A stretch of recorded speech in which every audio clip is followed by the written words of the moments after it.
नमस्कार, स्वागत है study with Ravi YouTube channel में। आज से हिंदी टीजीटी पीजीटी का प्रैक्टिस सेट शुरू करते हैं और ये प्रैक्टिस सेट एक है, भाग एक, जिसमें महत्वपूर्ण 50 प्रश्न हैं। तो प्लीज़ वीडियो को पूरा देखें। प्रैक्टिस सेट है और आप लोग अपना प्रैक्टिस करिए, आकलन कीजिए 50 में कितने सही होते हैं। और हर प्रैक्टिस सेट 2 भागों में होगा क्योंकि टाइम नहीं है, तो टाइम के अनुसार एक प्रैक्टिस सेट 125 प्रश्न का 2 भागों में होगा। तो चलिए शुरू करते हैं और वीडियो को शेयर ज़रूर करें। तो पहला प्रश्न है हिंदी और साहित्य दृष्टि 1981 किसकी आलोचनात्मक रचना है? तो आप लोग टिक करते चलिए कि कितने सही होते हैं। तो इसका सही उत्तर हो जाएगा पहले का ऑप्शन नंबर ख, डॉक्टर मैनेजर पांडे का। प्रश्न नंबर 2, माता प्रसाद गुप्त के अनुसार वीसल देवरासो का रचना काल है। इसका भी टिक कीजिए। तो माता प्रसाद गुप्त के अनुसार वीसल देवरासो का जो रचना काल है वो है ऑप्शन नंबर घ, 14वीं शताब्दी। प्रश्न नंबर 3, निम्नलिखित में से कौन सी रचना एवं उसका रचनाकार सम्मिलित नहीं है? तो इसका सही उत्तर हो जाएगा, इनमें से जो सम्मिलित नहीं है वो है ऑप्शन नंबर घ, अमररास अम्बदेव सूरी। ये जो है सम्मिलित नहीं है, बाकी ये सभी सही हैं। प्रश्न नंबर 4, निम्नलिखित में से गोरखनाथ की संस्कृत में रचना है। शबदी, नरवैबोध, शक्ति संगम तंत्र या आत्मबोध।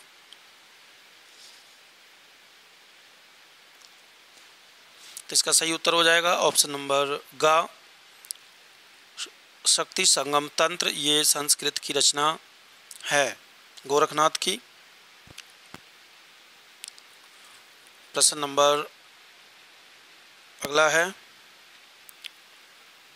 प्रश्न नंबर 5, पराजय के बाद व्यक्ति या तो उसकी आध्यात्मिक श्रेष्ठता दिखाना चाहता है अथवा विलास में डूबकर पराजय को भूल जाना चाहता है। भक्ति आंदोलन का यह स्रोत पहली मनोवृत्ति है। यह कथन किसका है? तो ये कथन है ऑप्शन नंबर ख, बाबू गुलाब राय का। प्रश्न नंबर 6, निम्नलिखित में से कौन सी प्रेमाख्यानक रचना एवं उसका रचनाकार सम्मिलित नहीं है? तो इसका सही उत्तर हो जाएगा प्रेम दर्पण, अली शाह। ये सम्मिलित नहीं है, ऑप्शन नंबर घ is right answer.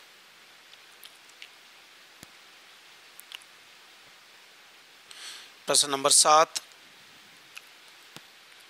Nabhadas Tulsidas के समकालीन थे क्योंकि भक्तमाल में तुलसी का उल्लेख वर्तमान काल की क्रिया में किया गया है। कथन किसका है?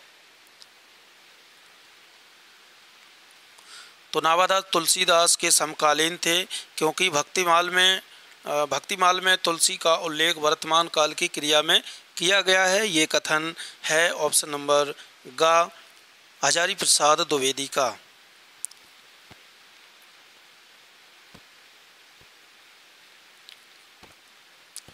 प्रश्न नंबर 8, सूरसागर अन्योक्ति एवं उपालंभ काव्य है। कथन किसका है? तो सूरसागर अन्योक्ति एवं उपालंभ कथन है, काव्य है। ये कथन है ऑप्शन नंबर ख, डॉक्टर नगेंद्र का। प्रश्न नंबर 9, नंददास की गोपियों में बुद्धिवाद का बाहुल्य है। उन्होंने उद्धव को दर्शन की तर्क भूमि में पछाड़ने का प्रयत्न किया है। कथन किसका है? मोस्ट इम्पोर्टेंट कथन है ये सभी। तो नंददास की गोपियों में बुद्धिवाद का बाहुल्य है। उन्होंने उद्धव को दर्शन के तर्क भूमि में पछाड़ने का प्रयत्न किया, ये कथन किसका है? तो ये जो कथन है वो है ऑप्शन नंबर घ, बाबू गुलाब राय का। प्रश्न नंबर 10, नेही महा ब्रजभाषा प्रवीण और सुंदरता के भेद को जाने, घनानंद के संबंध में यह उक्ति किसकी है? नेही महा ब्रजभाषा प्रवीण और सुंदरता के भेद को जाने, घनानंद के संबंध में यह कथन किसका है? तो ये कथन है ऑप्शन नंबर ग, ब्रजनाथ का। प्रश्न नंबर 11, छायावाद मूलतः शक्ति काव्य है, पुनर्जागरण चेतना का व्यापक और सूक्ष्म रूप है, कथन किसका है? तो इसका उत्तर हो जाएगा प्रश्न नंबर 11 का ऑप्शन नंबर ख, रामस्वरूप चतुर्वेदी का। और बहुत ही इम्पोर्टेंट प्रश्न है ये, जरूर देखें वीडियो। प्रश्न नंबर 12, निराला की रचना तुलसीदास का पुस्तकाकार रूप प्रकाशन वर्ष है। तो निराला की जो रचना है तुलसीदास, इसका पुस्तकाकार रूप का प्रकाशन वर्ष क्या है? तो इसका सही उत्तर हो जाएगा ऑप्शन नंबर घ, 1938 ईस्वी। प्रश्न नंबर 13, कामायनी की अर्थ संरचना थोड़ी जटिल है, अपनी संरचनात्मक त्रुटियों के बावजूद कामायनी का काव्य वैभव अप्रीतम है, यह कथन किसका है? रामचंद्र शुक्ल का, डॉक्टर बच्चन सिंह का, रामस्वरूप चतुर्वेदी का, या फिर डॉक्टर राम नामवर का? बहुत ही महत्वपूर्ण प्रश्न है। प्रश्न नंबर 13 का जो सही उत्तर हो जाएगा ऑप्शन नंबर ख हो जाएगा, डॉक्टर बच्चन सिंह का ये कथन है कि कामायनी की अर्थ संरचना थोड़ी जटिल है और अपनी संरचनात्मक त्रुटियों के बावजूद कामायनी का काव्य वैभव अप्रतिम है, यह कथन जो है डॉक्टर बच्चन सिंह का है। प्रश्न नंबर 14, प्रयोगवाद कलात्मक अनुभव का क्षण है, कथन किसका है? तो बहुत ही इम्पोर्टेंट प्रश्न है, जब वीडियो पूरा देखोगे तो आपको लगेगा कहाँ बहुत ही महत्वपूर्ण प्रश्न है। तो प्रयोगवाद कलात्मक अनुभव का क्षण है, यह कथन है ऑप्शन नंबर का, रघुवीर साहे का। प्रश्न नंबर 15, किस विकल्प में तद्धितांत शब्द है? तो 15 का सही उत्तर हो जाएगा ऑप्शन नंबर ख, अग्रिम। ऑप्शन नंबर ख, अग्रिम में जो है वो तद्धितांत शब्द है। प्रश्न नंबर 16, हरिशंकर परसाई द्वारा रचित निबंध प्रेमचंद के फटे जूते का प्रकाशन वर्ष क्या है? तो ये हरिशंकर परसाई का निबंध है प्रेमचंद के फटे जूते, और इसका जो प्रकाशन वर्ष है वो है ऑप्शन नंबर ग, 2003 ईस्वी। प्रश्न नंबर 17, रसात्मक शब्दार्थ ही काव्य है और उसकी छंदोमयी विशिष्ट विधा आधुनिक अर्थ में कविता है, काव्य लक्षण किस आलोचक ने दिया है? तो इसका सही उत्तर हो जाएगा ऑप्शन नंबर ख, डॉक्टर नगेंद्र ने। प्रश्न नंबर 18, उक्ति धर्म विशालस्य राजनीति नवरसम षष्ठ भाषा पुराणम च कुरानम कथ्यम मया किस रचनाकार की पंक्ति है? उक्ति धर्म विशालस्य राजनीति नवरसम और षट भाषा पुराणम च कुरानम कथिम मया किस रचनाकार की पंक्तियां हैं? तो ये पंक्तियां हैं ऑप्शन नंबर ख, चंदवरदाई की।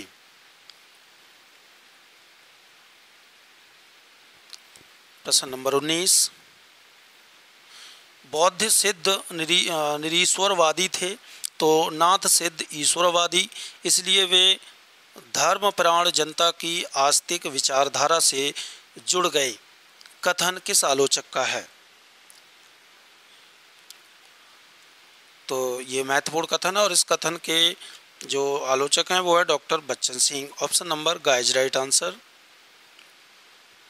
प्रश्न नंबर 20, तुर्की अरबी हिंदुई भाषा जेते आही जे ही महामार्ग प्रेम का सवे सराहे ताई किस रचनाकार की पंक्ति है? इम्पोर्टेंट प्रश्न है ये पंक्ति बताना है किसकी है। तो ये पंक्ति है, ऑप्शन नंबर बताना है, ऑप्शन नंबर ग जायसी की।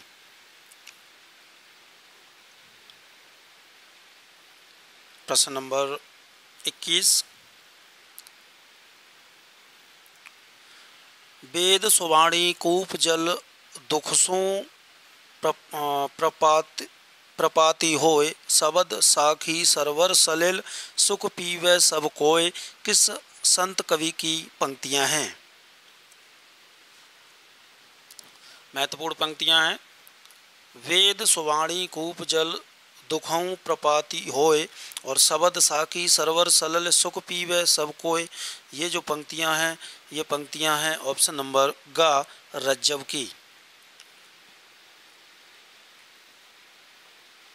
प्रश्न नंबर 22, हिंदी कवियों में श्री युत महाकवि बिहारी लाल का आसन सबसे ऊंचा है, कथन किसका है? हिंदी कवियों में श्री युत महाकवि बिहारी लाल का आसन सबसे ऊंचा है, यह कथन है ऑप्शन नंबर ख पद्म सिंह शर्मा का।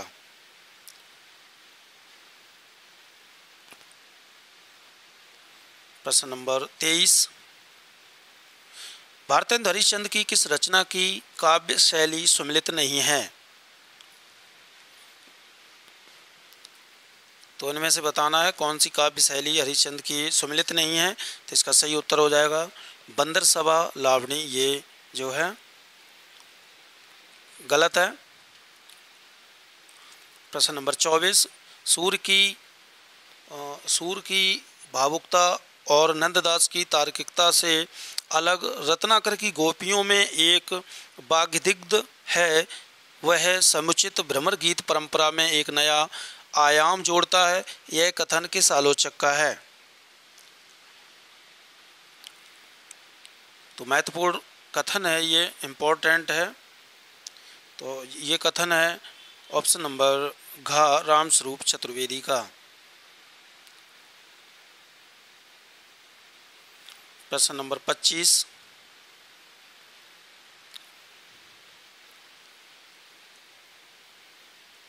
केदारनाथ सिंह की रचना अभी बिल्कुल अभी का प्रकाशन वर्ष क्या है? केदारनाथ सिंह की रचना है अभी बिल्कुल अभी और इसका जो प्रकाशन वर्ष है वो है ऑप्शन नंबर घ 1960 ईस्वी। प्रश्न नंबर 26, निम्नलिखित में से किस नाटक में राज्यश्रय और व्यक्ति स्वातंत्र्य के बीच भटकती हुई सृजनात्मकता का बिंब है?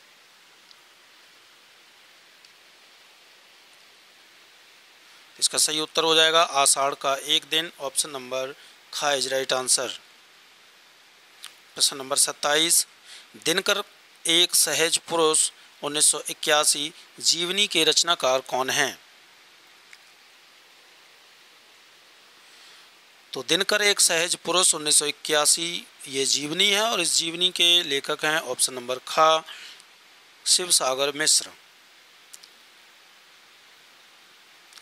प्रश्न नंबर 28, सागर कूल मीन तड़पत है हुलसी होत जल पीन पंक्ति में शब्द शक्ति है?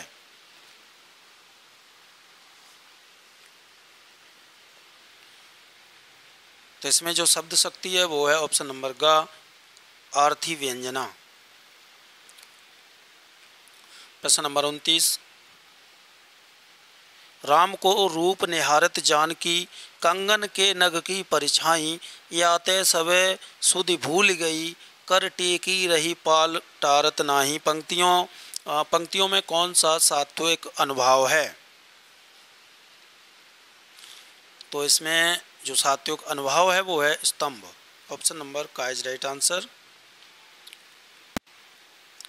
प्रश्न नंबर 30, मोहू सो बातुन लगे लगी जीव जिहुनाव और सोई ले और आइए लाल लागो तो पाँव पंक्तियों में है। तो पंक्तियों में है ऑप्शन नंबर खा भावोदय। प्रश्न नंबर 31,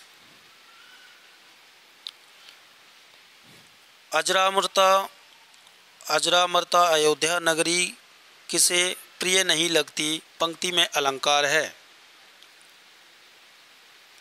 तो इसमें जो अलंकार है वो है श्लेष अलंकार। ऑप्शन नंबर गा इज राइट आंसर। प्रश्न नंबर 32, प्रश्न नंबर 32 है, सखी नील नभा सर में उतरा यह हंस आहा तरता तरता, पंक्ति में सवैया छंद कौन सा भेद है। इस पंक्ति में बताना सवैया छंद का कौन सा भेद है। तो इसका सही उत्तर हो जाएगा ऑप्शन नंबर गा दुर्मिल।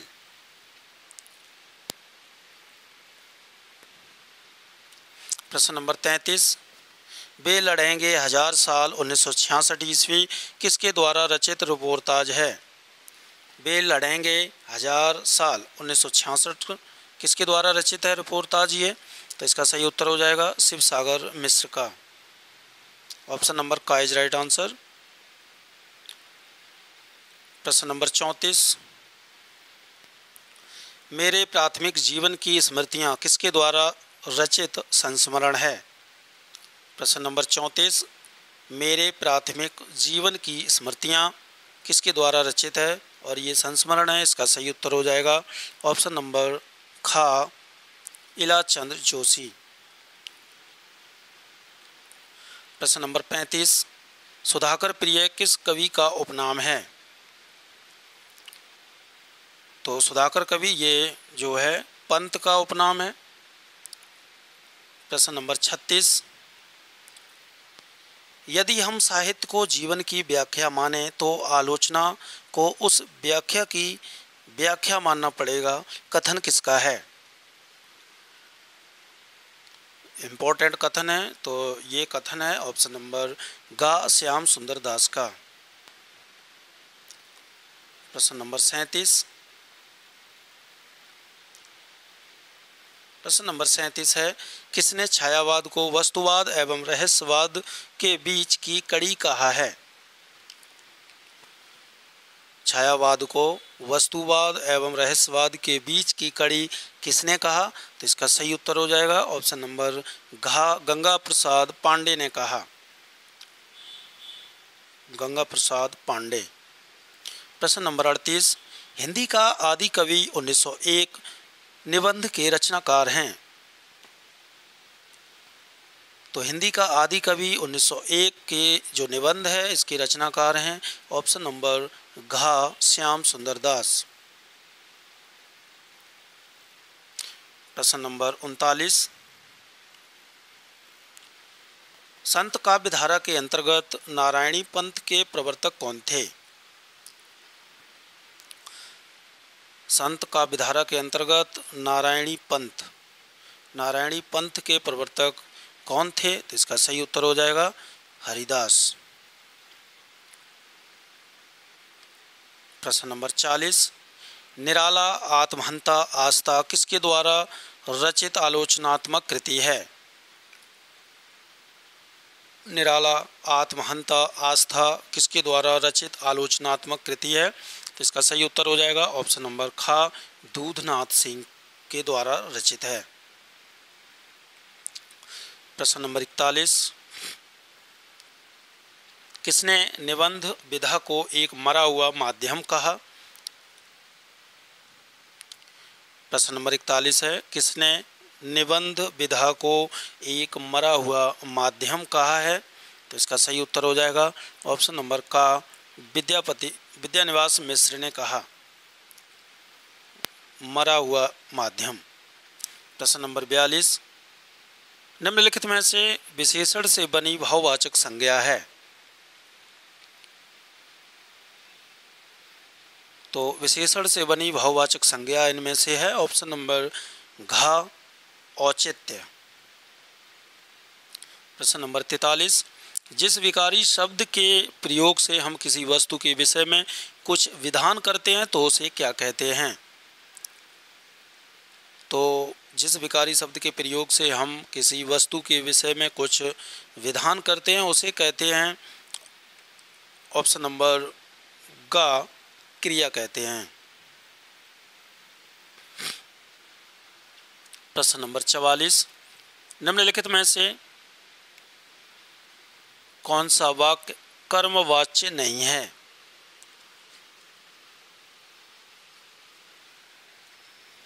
तो इनमें से जो कर्मवाच्य वाक्य नहीं है वो है ऑप्शन नंबर ख, पक्षी आकाश में उड़ते हैं। प्रश्न नंबर 45, छात्रों ने परिश्रम किया वे उत्तीर्ण हो गए, इस वाक्य का मिश्र वाक्य में रूपांतरण होगा। तो इसको बनाना है मिश्र वाक्य में रूपांतरण करना है इस वाक्य को कि छात्रों ने परिश्रम किया वे उत्तीर्ण हो गए। तो इसका जो बनेगा मिश्र वाक्य वो बनेगा ऑप्शन नंबर ग, जिन छात्रों ने परिश्रम किया वे उत्तीर्ण हो गए।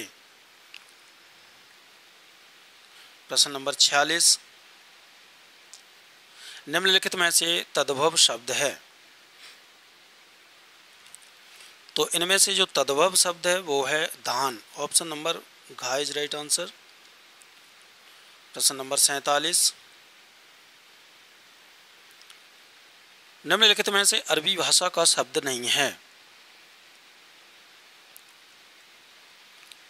तो इनमें से जो अरबी भाषा का शब्द नहीं है वो है गिरोह, ऑप्शन नंबर का इज राइट आंसर। प्रश्न नंबर 48, किस विकल्प में प्रथा के सही अर्थ हैं? ये दो तरह से लिखा हुआ है प्रथा और एक और लिखा प्रथा। तो इसमें इसके जो अर्थ हैं वो क्या होंगे? तो जो पहला प्रथा है उसे कहते हैं कुंती और दूसरा प्रथा उसे कहते हैं रीति। तो इसका सही उत्तर हो जाएगा ऑप्शन नंबर का। प्रश्न नंबर 49, निम्नलिखित में से शुद्ध वाक्य है।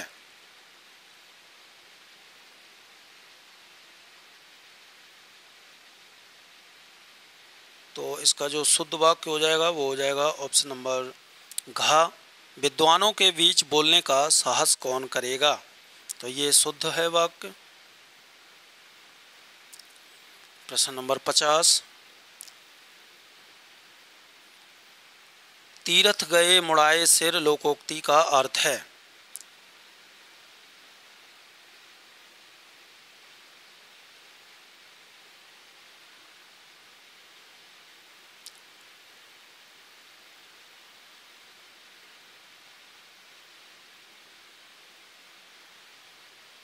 सॉरी, इसका जो सही जो यहाँ पे जो प्रश्न नंबर 48 था, हाँ सही है, 48 का जो था वो का सही था, कुंती और रीति, ठीक है।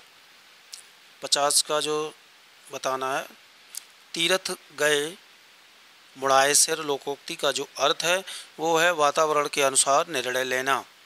तो दोस्तों ये थे महत्वपूर्ण 50 प्रश्न, इससे करेंगे कल। और वीडियो पसंद आए तो लाइक शेयर ज़रूर करें, महत्वपूर्ण प्रश्न थे। धन्यवाद।